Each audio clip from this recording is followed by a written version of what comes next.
Hey, hi! Welcome to Someone Else's Movie, the original podcast where an actor, writer, director, or nebulous industry figure gives a little love to a movie they didn't make. I'm Norm Wilner, I'm a programmer at TIFF now, and this is The Other Thing I Do. My guest this week is Carolyn Taylor, a writer, actor, and comedian who wrote on shows like This Hour Has 22 Minutes and Corner Gas before exploding onto the screen as part of the Baroness Von sketch troupe in their self-titled CBC series. Her newest production is I Have Nothing, a 6-part reality show that follows Carolyn as she tries to choreograph an epic pairs figure skating performance to Whitney Houston's 1993 chart hit. It's streaming on Crave right now, and you kinda need to see it. Carolyn picked 9 to 5, Colin Higgins' smash 1980 comedy in which Jane Fonda, Lily Tomlin, and Dolly Parton play office workers who team up to take on their sexist, egotistical, lying, hypocritical bigot of a boss, played by Dabney Coleman in full swagger. The result was a genuine cultural phenomenon, a box office hit that proved audiences were ready for a progressive comedy about smart women claiming the power that's rightfully theirs. How does it stand up 4 decades later? We're about to find out. This is Someone Else's Movie. Okay, listen, I was going to choose The Sound of Music, and I was slightly devastated when it had already been taken by someone. So, fine. And that's okay. That's okay. I've gotten over it. But 9 to 5, I mean, for the longest time, I saw it as a kid in the theater. So in Montreal at the Kent Theater, I think I was 7 when it came out in like 80 or 81, something like that. Yeah, fall of Christmas 1980. Perfect. So I'm 7 years old, I think. And I saw it with my friend Ramona George, grade 1. Her mom was a secretary. My mom was a secretary too, but I went with her mom. And it was like, this is the best thing I've ever seen in my life. I don't even know if I'd been to a theater before, but this blew my mind. And then I would just keep watching it. I don't know how. I guess we were one of the early adapters having a VCR when I was 10. It's a big deal, right? It was a big deal. And I think we just kept renting 9 to 5. And then I continued to watch it into adulthood. And this was a great excuse to watch it again. So I watched it on VHS at my cottage on a Saturday night to prepare, because it had been at least a year or two since I'd seen it. What is the VHS experience like these days? I mean, does it still have, is it playable? It's totally playable. I mean, we have like a box TV at the cottage and an old VCR. I think I got at graduation from high school or something like that. I don't know. And we have only good VHS. That was one of our rules. We only want good movies. We don't want everyone's junk movies. Just send us good ones. So we have a pretty decent collection. And it's fun. Like, you have to make sure the TV's on the right channel or it won't play. And then it was like, adjust the tracking. We had to wait for the TV to warm up so that it wasn't in black and white. We did get some approximation of color. Oh my God. And then just sat back and watched it in the dark. It was great. It held up. Wow. I've become such a weird anti-gearhead at this point, just because now we've got, 4K and projectors and Atmos, and I wired up my whole studio during the pandemic to be even better, and still have, I think I have about 15 or 20 video cassettes still somewhere of stuff that was just never released in various versions or alternate cuts of things. So nice. And at the cottage, what we've done sometimes is brought a projector up and we put a sheet up, and hang the sheet and project the movie on the sheet. I mean, listen, I like lo-fi. I really do like lo-fi. It was the best watching it on VHS. The best. I mean, there is definitely a retro feel to 9 to 5 anyway, just because watching it, you realize their versions of computers are still punch cards, right? Like everything in it is analog on some level. Yeah, it is. I think they have electric typewriters, and my mom was a secretary. So I remember, I loved going to her office and tick, tick, tick, tick, tick. Like, it was like a huge advancement when they moved to electric. And I guess that was around that time. And the fashion. Oh, the fashion. I mean, those outfits could be worn by anyone today. It's hipster chic now, isn't it? It's amazing. Yeah, it's beautiful. And it's before the shoulder pads took over.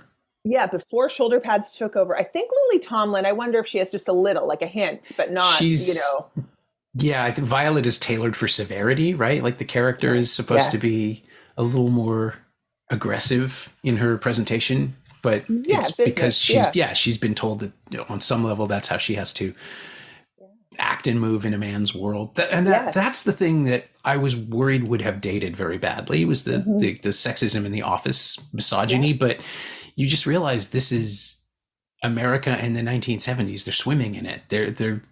They've refined it to a, yes. It's not a satire almost, like there's nothing in there that wasn't happening. And the movie holds up. Like there's a lot of movies that you loved as a kid and you watch 16 Candles again. It's like, ooh, oh Yeah. God. But watching 9 to 5 again, I mean, God, for 1980, its politics are way ahead. Like in some places, we haven't even caught up to 9 to 5, So that was a relief actually to watch it again and be like, oh no, pretty much the politics are pretty solid in the film still. Yeah, the thing that surprised me the most was realizing it was made during the Carter administration, because it feels like a Reagan movie, but he'd just been elected. Like it was produced before he even got the nomination. And this is what progressive politics looked like, which is not so hot. Yeah, exactly. Like, so it's pre-Thatcher, all of that, pre that time. And there's something, I mean, listen, those actresses, I fell in love with all of them. I already loved Lily Tomlin. I'm pretty sure I'd seen her. Was it on the Muppet Show or something? I already was a big fan. Jane Fonda. I mean, I love Dolly Parton. I don't know. This was her first feature role. Yeah. Feature role. I knew all the words to 9 to 5, still do. Performed them at Queen's. I went to Queen's and we had Queen's Players and I chose 9 to 5 as my song to sing. It was a musical comedy troupe.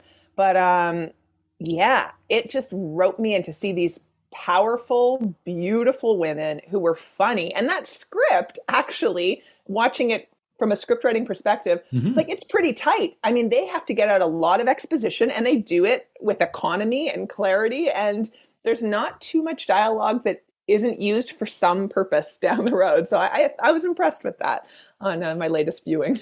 Yeah, I did a little research. There's a documentary that was made last year about Colin Higgins, that the director and co-writer, that goes into quite a bit of detail about the evolution of this particular project. And I didn't realize, I knew Jane Fonda had produced it. It was part of a deal that she had made to make her own stuff, which I think also tipped the China Syndrome into existence. Even though Michael Douglas was the producer on that, she was involved. So she was very behind the scenes on a lot of things that she was doing. And originally the idea of 9 to 5 came from a screenwriter pitch, which was, you can have an office without a boss, but you can't have an office without secretaries. That was the pitch.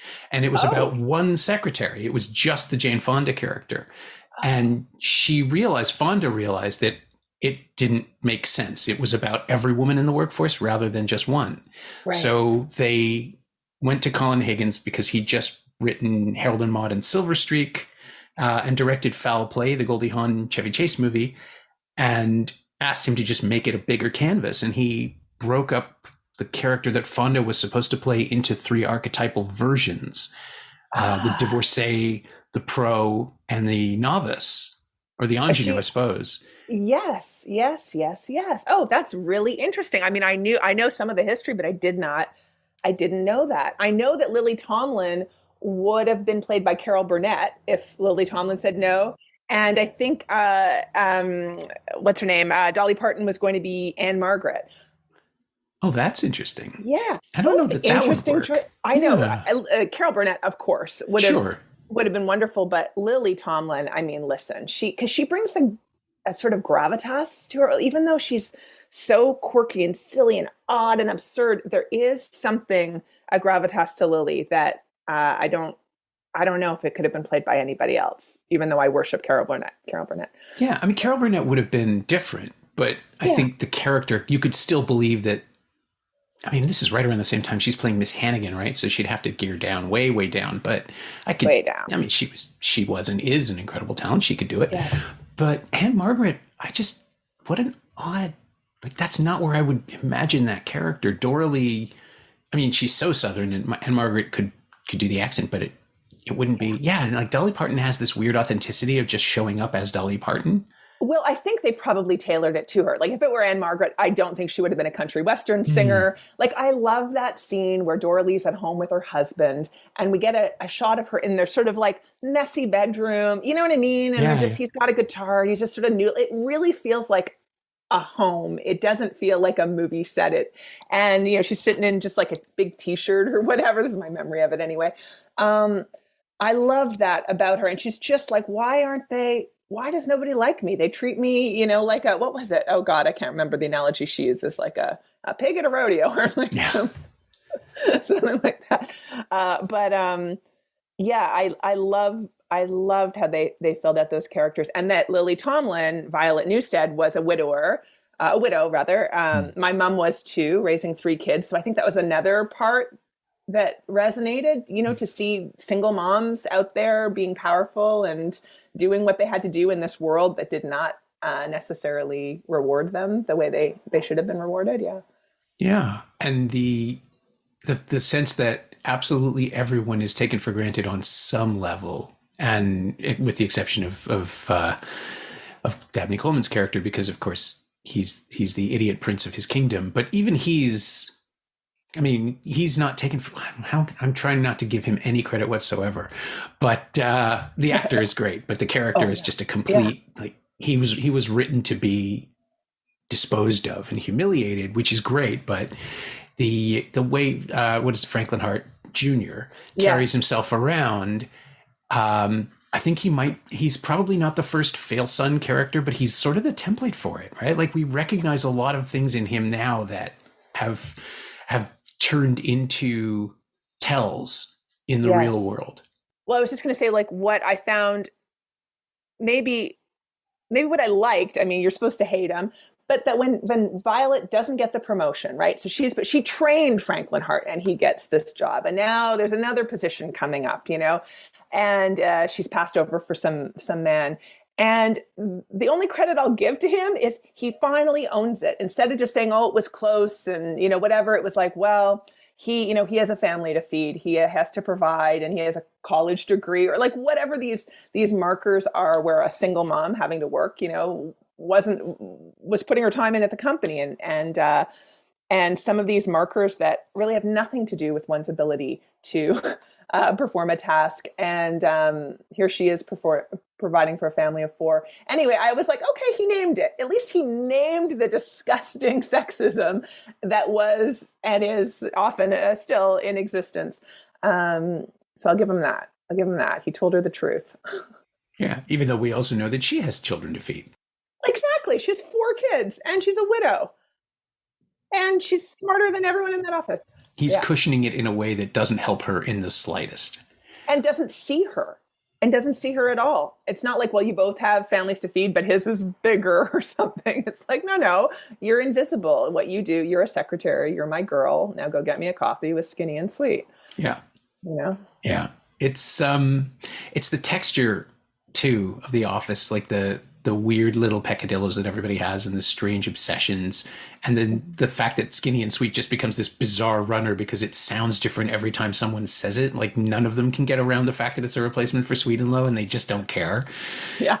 But it works. It actually works to heighten the comedy somehow, because even though I don't think it was supposed to be an indicator that it's going to be a plot point, you just keep catching it. Like everyone keeps hanging up on the phrase, and your brain starts to reject it too. And then it turns into the whole rat poison thing. It's just like, oh yeah, of course it would be the thing that no one likes, the thing that no one accepts. Exactly. And from a nutritionist point of view now today, you'd be like, probably not too far off from rat poison. You know what I mean? Like, yeah, they could have just doubled it up and he would have been legitimately dead instead. Yeah, exactly. Just keep giving him Skinny and Sweet. Yeah, totally. No, I loved it, but I love the way they plant the seed. I just loved it. I loved the storytelling. And anyway, let's move on. We move on. Can I tell you how I know you? Sure. Yeah, I'm intrigued. I was chatting with my sister. She's friends with your brother, Mike. Okay. And they have a year-long Wordle competition or game going. He does post weird? About this all the time. Okay. So my sister Leslie, and my sister's a huge Blue Jays fan. So of course, and there's Mike. And anyway, I just, listen, okay, that wasn't as exciting a story as I thought it would be. But they have a Wordle. That's interesting, right? Here we are, our worlds. And my dad was a broadcaster for the Expos. So we have, we have this sort of baseball kind of, baseball, Blue Jays versus Expos, and Wordle versus movie talk. An ancient rivalry. Mike and I are like I always used to joke. Our grandfather owned a movie theater, and our dad and was a sports fan, and our dad like loved both disciplines. And I think the two of us would make a well-rounded person together, but we each took like a section and just kept it. So I can. I remember Kate and I once took her niece and nephew. They were in town visiting, and we took them to a Jays game. And I was explaining baseball, and she just turned like I had been replaced by a pod person. She had no idea I understood the game. And it's like, yeah, I mean, I played it when I was a kid. I'm just not. I'm not a fan of. I don't really enjoy watching it that much. Right. But it was one of those things where it's like, oh yeah, I have all this in me. It's just deeply repressed. Yeah, exactly. Yeah. Well, yeah, my sister holds that side too. Like I couldn't talk you through baseball at all. She's also, a triple Ironman, triathlete. Oh my God. The whole deal. And anyway, and forced me into doing one once. And I was like the last out of the water. It was horrible. I did the bike portion with my one speed bike with like a basket in the front and a bottle of Evian or something like. I mean, that's somehow more authentic. I guess so. More people should have to do triathlons with actual working bikes rather than a sports city, bike. Exactly. Yeah, a Bixie triathlon where we're all trying to get the app to work on the... Yeah, that's right. That would be half the time, which is be like getting the right code in the app. But back to 9 to 5. This is all fine. I mean, I saw it. I think I remember where I saw it. I saw it at the Finch Theater in Toronto, which was the suburban... long since demolished, I'm sure, up in the middle of North York, in the middle of nowhere. Both of my parents worked. My dad was an accountant. My mom was a teacher, but they had divorced by then. So the single mom and kids thing was very much relevant to us as well. Yes. But it was just one of those movies where it felt like a grown-up movie, even though it was a bizarre comedy with little animated sequences. And it felt like I must have been 11 or 12. 12. I would have been 12. Okay. And you're just suddenly getting a glimpse into what people think is social commentary and what's relevant. Because, this was the year of The Empire Strikes Back for me. I was not heavily into grown-up movies at all, but it was really interesting. Yeah, it was. And really that divide of fantasy and reality. I mean, I did some research too on the film and learned that it originally was going to be a drama. Mm-hmm. But Jane Fonda, who was heavily involved in the union movement and was always very political, she felt it was too heavy-handed, a bit too preachy. And then they made it a black comedy where they were actually going to murder the boss, like actually kill him. And then I think it was Colin Higgins, the director, who came in and worked with Patricia Resnick. And together they're like, you know what? Maybe let's lighten it up a bit. And that's when we got the fantasy sequence. And that each of the women's fantasy sequences is based on, or the actual demise of Franklin Hart has a seed of each of their fantasies woven in, which I really loved. So they sort of foreshadow in each of their fantasies. So in Violet, she poisons him with her Snow White poison ring. Right. And in reality, she does accidentally with, the rat poison. Dora Lee, in her fantasy, she ropes him, right? And like ties him up like a hog, does that in reality. And then Jane Fonda in her fantasy, she shoots him, right? She goes hunting for him in the office, and she indeed pulls a gun on him in real life and shoots through the glass. So I liked that they had these fantasies and paid them off in small, real ways. It's it's the steel trap of the script, right? Like the structure of this thing is only possible if you understand all the plates you have to be spinning, and coming at a time too when comedy was much more frenetic. I mean, there's a lot of wild action in the second half of the film, and people driving in a panic and things like that. Yeah. But that's so quintessentially 1970s comedy for me. Like they had just figured out how to put rigs on cameras, and they were going to use them, rigs on cars. And use them at every opportunity. Yeah. But so much of it too is like it's really only takes place in 3 locations if you count the hospital. Mostly it's just the house and the office. Yes. It almost played, watching it this most recent time, I realized it's like you're getting the sort of interstitial thing that you would get in comedies now, where there are cutaways. Yeah. Where it suddenly remembers that it has the whole world to deal with and goes and pops into their private lives. But the scene where they all go drinking and sort of commiserate over the glass ceiling and everything else, it felt like this part fell in from a play. Like there's just this weird intimacy that I don't remember connecting to at all the first couple of times I saw it. Yes. Because I guess I was just too young to really understand what it meant. Yeah. And there was, and realizing that they'd been played against each other, and that's so much a part of, the narrative. And so often it's like, no, actually people can get along, but there are forces that are often trying to, pit people against each other. But yeah, you're right, that intimacy. And then of course, Lily Tomlin, Violet Newstead, pulls out her joint from her son, Right. Maui Wowie. And that's a great joint. I mean, that's the kind of high you want from a joint, right? Like next thing you know, and I love the editing because it's like, oh, I smoked a joint once, nothing much happened. Yeah, I don't know what the big deal is. Smash cut to, Jane Fonda's got some sort of garland on her hair. That's right. And she's, falling on the floor laughing. But that is, yeah, I think I've always chased that joint high. Like when you smoke a joint, you're like, could it just be Maui Wowie? Can I have exactly their experience?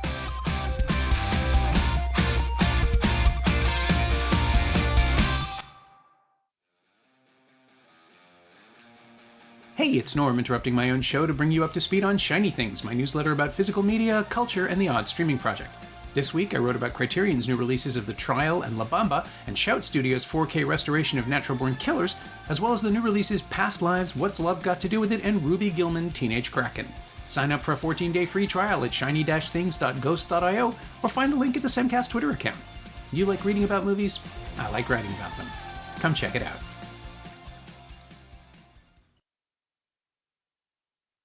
And the way 9 to 5 works, it's all about defying authority in a really, really subtle way, right? Because they're not going after the patriarchy. They're not going after the system. Those words, I don't think those words existed. Those terms didn't exist in that way yet. They're just taking on the personification of it. And that's where I get to celebrate Dabney Coleman, because he knows exactly what he's doing in that role. Like the oblivious, entitled asshole who nevertheless is wrapped up in being a good person. Like he needs them to see him as likable, and in the end, it's so they'll let him loose, obviously. Of course. But the performance of decency and dignity that he gives is amazing. Yeah, it is. It is. And I love when he's like, please, if you just loosen my hands. And of course, Judy falls for it. And then it's like, get out of my fucking way. I lied. Like he's just horrible. But he's able to have these decent moments. And then when given even an inch of power or freedom, he just fucking, stomps all over everyone. What was I going to say? Oh gosh. But I would say they do sort of address the system beyond just the personification of it in Franklin Hurt, because when they have him locked up in his house, in his amazing S&M or M&M contraption, they do change the office in 3 weeks. I love that. It's basically like, oh, give us 3 weeks. Yeah. Now we have job sharing. We have a daycare, people are able to like put a plant and pictures of their family. And there's a humanity brought to the office. So I do like that they tackled that as well and showed that it could be successful, and ultimately led to, Frank Hart's promotion to his new job in Brazil. Yeah, which is when it tilts into the weird racism of the 1970s anyway. Well, yes, absolutely, for sure. And that's where you go, okay. It's funny though, right up until that point, we got off pretty light. I was happy to see it wasn't as, there's like the misogyny is baked in and it's intentional, and at least you're allowed to understand that the film is commenting on it rather than endorsing it, which is not something that happens that often these days in audiences. And it's 3 white women, and it's, they're obviously, that you can tell it's from a certain age. From a certain age. But I do think their politics for that time, they were ahead of any other movie I was seeing at that time that was a comedy and sort of workplace comedy, that kind of thing. What else did I want? There were so many things. I was like, let's unpack this. What else do you want to unpack? Well, do you know about the musical? Well, I know there was a musical, but I didn't see it. I know that Dolly wrote 9 to 5 for the movie, and she said, I'm only signing up if you give me the original track, the theme music. I was like, good work, Dolly. I love these business women, like brilliant, and Jane Fonda being like, I'm going to be in the production company, because so often you're removed from that, and they all make the money, and they all, and you have your one shot at whatever it is, fame or a movie or a show. But yeah, that she was sort of behind the scenes, that Dolly had the rights to the song. She won an Oscar for that, right? I think she was nominated. I don't think she actually won. Oh, okay. I'm going to double check that because I'd hate to be wrong, but I remember thinking that it was nominated, but it lost to, well, if it was 1980, it probably lost to Flashdance. Oh. Let's check. No, Flashdance, I'm wrong. That was 1983. 9 to 5 lost to Fame, the other Irene Cara song. Ah, okay. Which, hard to argue. Yeah, I mean, Fame, another great movie. I love that. Yeah, okay. Song's still around. Fair. But yeah, there was a musical that Dolly Parton wrote new songs for in 2008 or 9. No, it closed very quickly on Broadway. It didn't last. Okay. I keep waiting for someone to bring it back because I figure this is exactly the right time to do, even if it's, not a straight revival, you can play with it. And, like we're in this wave of intellectual property resurrections. Yes. I was really surprised, especially now that Disney owns the movie through the Fox acquisition. It's like, why haven't they put this on Broadway? Maybe it's terrible. I mean, I think it's do a rework, and maybe again, it's so much comes down to chemistry, and the chemistry, that Lily, Jane, and Dolly had. I just call them by their first names, Lily, Jane, and Dolly. They had. And who knows, maybe, that translates onto stage. There's so many factors, but maybe it is time to sort of bring it back. I like that I read that it was Allison Janney in the lead role, which makes a lot of sense. That seems like perfect casting. And I wasn't. Yeah. And Megan Hilty would have been in it from Wicked, and as Dorothy, and Stephanie Block, who I'm not familiar with, would have played Judy. All right. Well, who knows? Didn't see it. Yeah. And written by Patricia Resnick.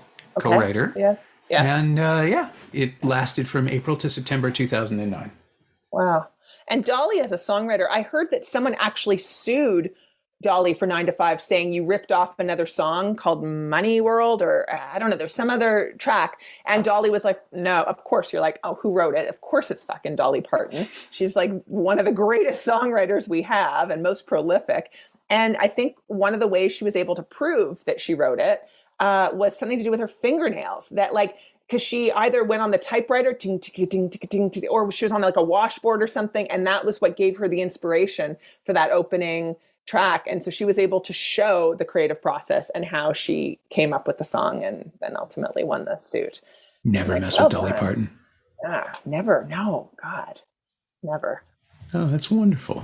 Good for her, because it is one of those songs that once you hear it, it never really leaves your head. And 40 odd years later, I think I still know it line for line too. It's just, but it's also like, it's a really good song. It's not just an earworm. It's got commentary and shit. Like it's actually thinking about the stuff that you're hearing. Yes. And it's setting up the film beautifully, even though it's its own entity entirely. Yeah. There's also, oh no, go ahead. No, go ahead. No. I was just going to say the hopefulness of like, you're in the same boat with a lot of your friends waiting for the day your ship will come in and the tide's going to turn. It's all going to roll you away. Like there is that, I think, in this sadistic capitalist dream that we're all living in, there is this dream of like, okay, we're all in this, but like one day this is going to change. One day, you're working, that job you don't want to work, and it, something will come, some sort of, I don't know what that is, this tide. Well, the tide, political tides could be, or could be something more spiritual. I don't know. Yeah, it's a great strained metaphor, because if you're all in the same boat waiting for a ship to come in, that ship is going to crush you because the boat is very small, I assume. Right. Like it sounds like it's a packed little lifeboat or something. And it's this great metaphor that almost makes sense. And the more you think about it, the worse it gets, which is exactly what this is. That's so great. I hadn't thought of it that way. It's true. It's like you want your ship to come in, but wait, if you're just in a small little lifeboat with a bunch of your friends, that's not going well for you. No. And I think that's deliberate. Like she's too smart a songwriter not to know that she's building she's building this thing that doesn't make any sense at all. And it's how they pit employees against each other. It's how they keep people. It's exactly what you were saying. Like all the things that are in place already to keep people from connecting and working together. Talking about salaries. Remember, Maria Delgado gets fired because she's in the bathroom having a private conversation with another employee. But of course, Roz is in the bathroom stall, with her feet up, taking notes. Again, a great foreshadowing of what's to come with the big caper. But Maria Delgado is just talking about her salary and speculating on the bosses, which should be fair. You should be able to say, hey, wait a second, what value does he bring to the company and what value do I bring? And why is it not commensurate with our with our effort and ability. And she gets fired right there. I remember Franklin Hart gets fire the bitch. I was like, ooh, fire the bitch. That's spicy language. Yeah. And Roz is another great character too, because even though she has no humanity whatsoever, at least as she's introduced, she's just as much a victim. She's doing what she thinks she needs to do. She's sort of the turncoat, floating among the working staff and just selling them out left and right. But then she gets to go to France and come back better for the experience, right? Like they get rid of her and it works for her. It works for her, right? Because they realize they can't get rid of her. The only way, her love and admiration and devotion to Franklin Hart is such that if he asks her to go to France for whatever 3 weeks, she will do it, and learn her bonjours. And no, I love that. I love that as a twist. Again, the editing is very strong, the way they set that up. And next thing you know, she's on the plane. I also loved, I can't remember the actress's name. I'm blanking on it, who played Missy Hart, the Marion Mercer. My God, she was funny. I feel like she had that sort of almost Betty White sensibility, less of the edge, because Betty is like so sweet and it was so funny, but always had like a little bit of this edge, sort of, oh, who me kind of edge. Whereas Marion Mercer, she just plays it completely in the clouds, and she is so good as Frank's wife. Not a single drop of guile in this person. Yeah. Just and exactly the sort of person he would marry too, right? Like oblivious and trusting, and kind-hearted, and absolutely funny. Unaware. Yeah, absolutely. which makes her a great straight woman. Yeah, she was great and so funny as a straight woman. Yeah, so funny. Oh my God. Yeah, I would have loved to have seen her in more things, but she was great. Now I'm just picturing Betty White, and she would have absolutely destroyed Dabney Coleman. Like there's like a comedic imbalance there in the energies. Oh, absolutely. Absolutely. I mean, there's no one like her. There was no one like her. Yeah, she could have been in that film. I could have seen her somewhere in that film. Definitely. Oh, yeah. I mean, 10 years earlier, she could have played Dorley. Yeah. Yeah. She could have. She could have even played Dabney Coleman if we were subverting things and saying the patriarchy is not about whether you're a man or a woman, but really a system that's in place and you are either advancing it or dismantling it. I don't know. Because she does. I could see her having this sort of, I don't know, it would be an interesting choice to put her in a sort of villainous role. Yeah. Well, now I'm seeing Allison Janney, of course. She's basically played that role once or twice already. Yes. But in a legitimate remake, like with the actual property behind her, she'd be amazing. Yeah. What about remakes? I'm so thrilled that they didn't do a sequel. There was a lot of pressure because, of course, the film did very well. Only came in second to Empire Strikes Back, right? Made, I think, $100 million at the box office, something like that. Huge hit in 1980. And they said, no, we're not making a sequel. It doesn't make sense. I think Dolly's quoted as saying it's 9 to 5, not 9 to 95. And I respect that. It's like, I always think sometimes I think in art or television and film or anything in the sort of, no, not anything in the arts, but sometimes it feels like, oh, you robbed a bank, you got out. Don't go back in. Don't go back in thinking, oh, maybe I'll just take a few more dollars, or maybe I'll steal the teller's chair or something. Like, don't go back in. You made it out. You had a hit. You had 9 to 5. Don't go make a shitty sequel. And, because the chances of it having the magic that first one had, I mean, what are the chances? I'd say pretty fucking slim. Yeah. Also, you're right. There's nowhere for the story to go. It's not like the only contrivance that could possibly work to bring back the chemistry is to bring back Franklin Hart, which makes no sense, right? Like he needs them for a special project, but they still have the power from the first movie. There are movies where the sequel requires a complete reset. Yes. And you can sometimes get away with it, especially if you call it out and hang a lantern on it and find a way to make it part of the engine. But 9 to 5, like it's over. They won. Like there's no point. The only thing you could do is maybe say that the power, if they assume those positions of power, then it soured them. And do they need to be overthrown? Sure. Sure. Find a way back to each other 30 years later, something like that. Something like that. Or just, who knows? But I'm glad they didn't. I'm glad they resisted it. I know there was a sitcom spinoff from the movie. I remember watching it as a kid because I was obsessed with 9 to 5. So I must have watched it, but I was like, there's no chemistry here. Like, I'm not into it. All I remember is, Rita Moreno played the Tomlin role, which would actually kind of be interesting. Oh my God. I'm sorry. I just looked it up here. It was, there were 85 episodes. But yeah, apparently it ran from like, was it like 82 to 88 or something, or One 85 to season 80? on ABC, and Okay. then syndication for three more seasons, starring Dolly Parton's younger sister, Rachel Dennison, as Hmm. Doralee. Rita Moreno played Violet, and Valerie Curtin took over the Jane Fonda role. And then Rita Moreno was replaced by Sally Struthers, which Huh. is not where I would have thought that would have gone. Interesting. Yeah. I see, I blanked it all out. I think as a Yeah. kid, and I've always been this way, like, well, if we can go back to Sound of Music for a moment, and you did Sure. mention Annie. Um, I loved Annie, the movie, as a kid. I was obsessed. I loved, Carol Burnett. Just thought she was the funniest thing I'd ever seen. I loved Bernadette Peters. I'd fallen in love with her, and the Muppet Show as well. Hmm.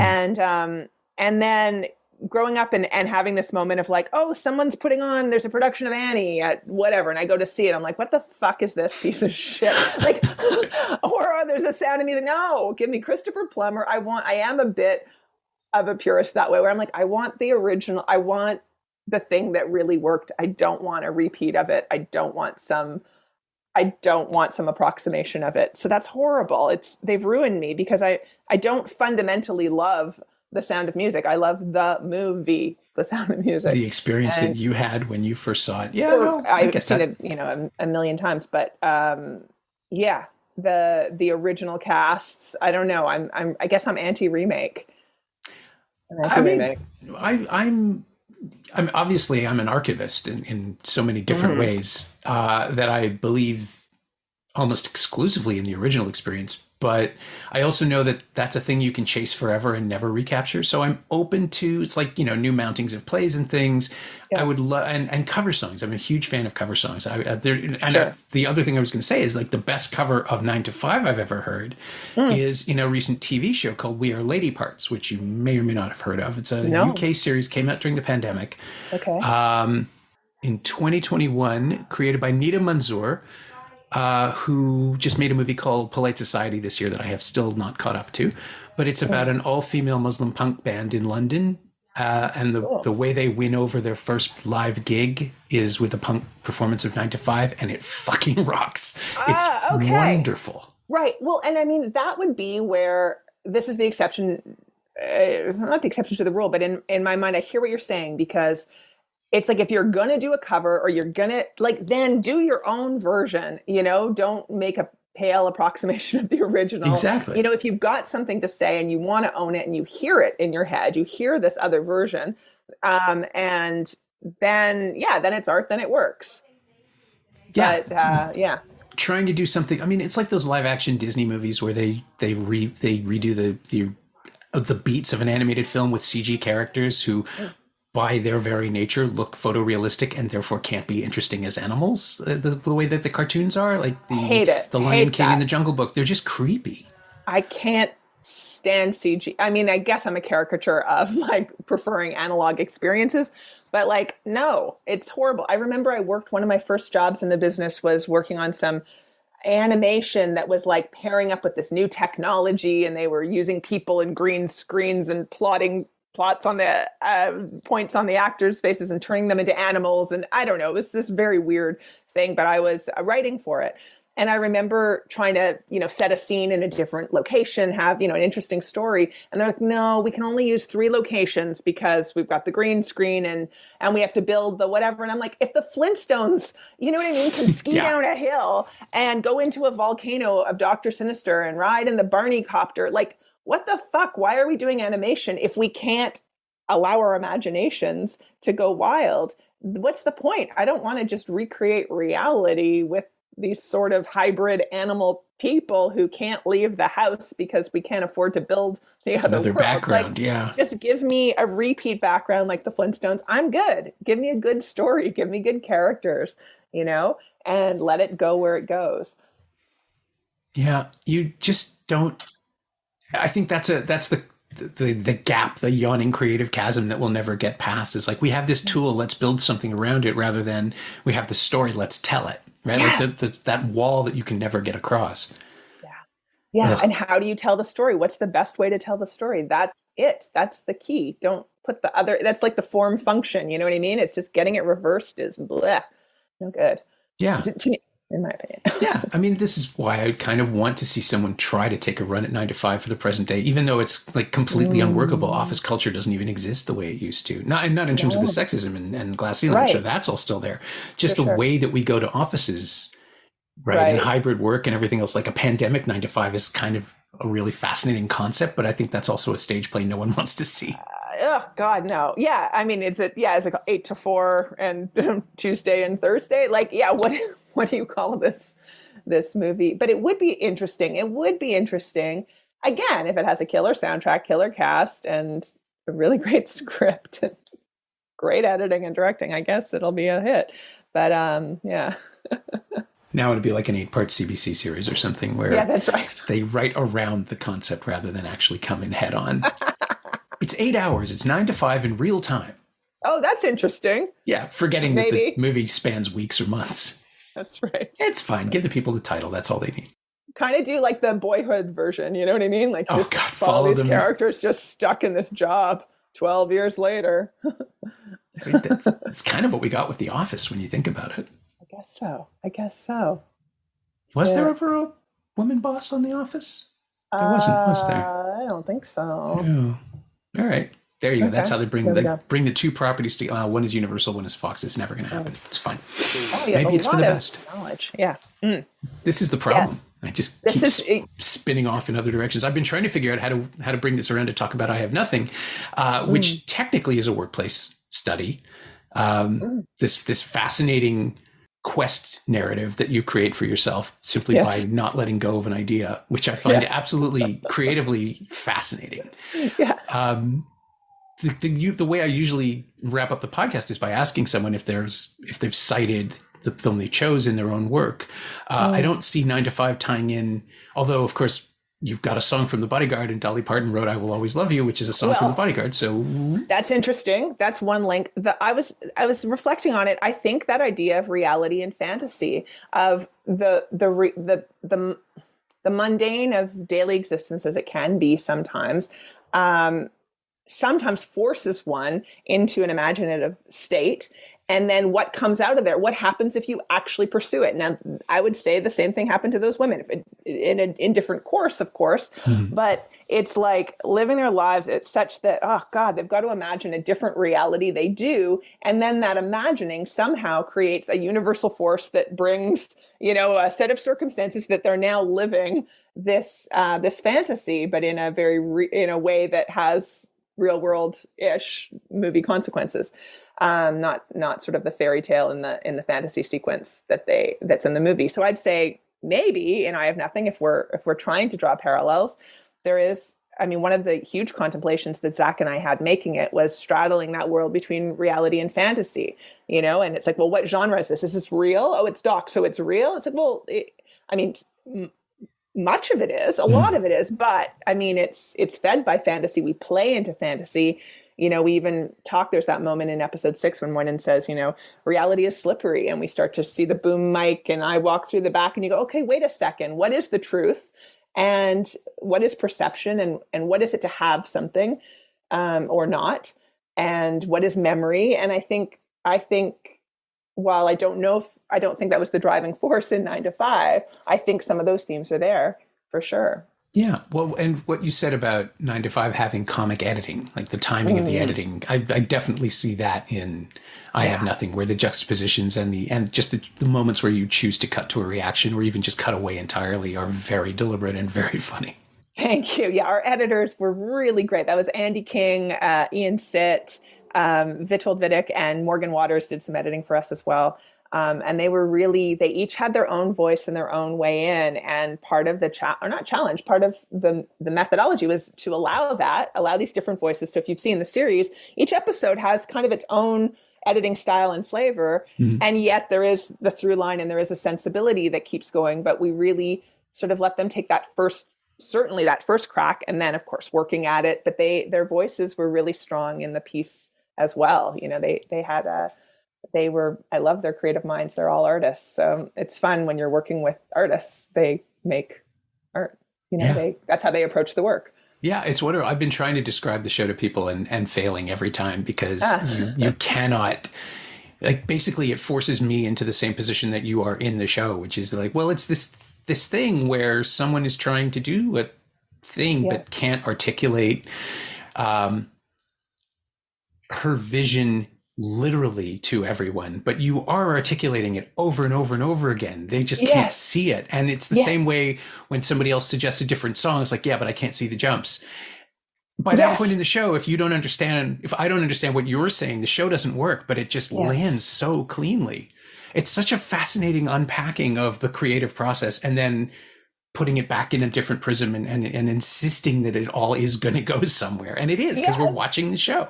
Because you're actually watching the show. And what we sort of did for me / my character / me / my, I'm like, wait, is sort of this division of church and state, those sort of old ideas of church and state, where the church part of me is the side that is like, I need to do this. It needs to be this song. It has to be gold medalists.